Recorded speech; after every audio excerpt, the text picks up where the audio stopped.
Hello friends, welcome to today's daily devotion. We're continuing to look at the 13th chapter of Romans and explore what it is that Paul is referring to and how we should best understand how to submit ourselves to the governmental authorities. Today we're picking up from verse 4 and reading through verse 5. Just 2 verses, but wow, what a lot to unpack. Hear now these words.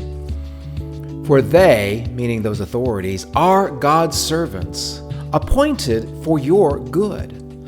But if you do what is wrong, you may well be afraid, for the sword they carry is not without meaning.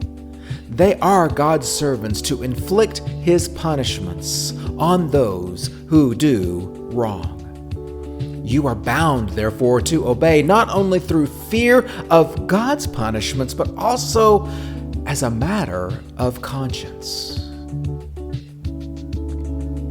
So we're trying to figure out, does Paul mean that we should obey a governmental authority no matter how ugly or corrupt or terrible that authority might be?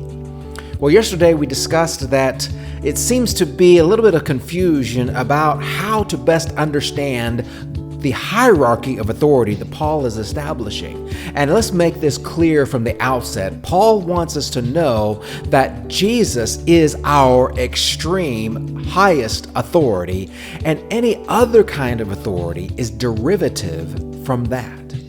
In other words, human authority only comes because God has allowed us to pick it up. And all we have to do to see this is to go back to the very beginnings of the Old Testament, to the book of Genesis, chapter 1, where we find that God says to human beings, "Be fruitful and multiply, fill the earth and subdue it."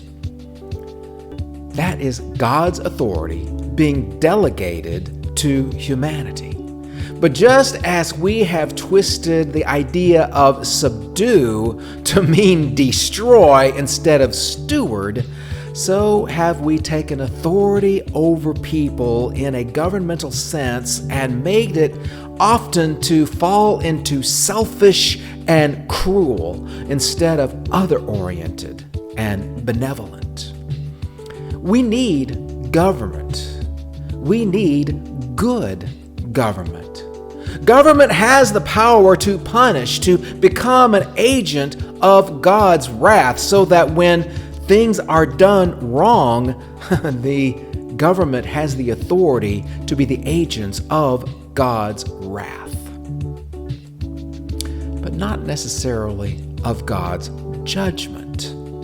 For you see, wrath is to recognize when there are wrongs that are being done and to punish the wrongdoer. But what happens when the wrongdoers are in the position of authority and they seem to try to be able to escape from God's judgment?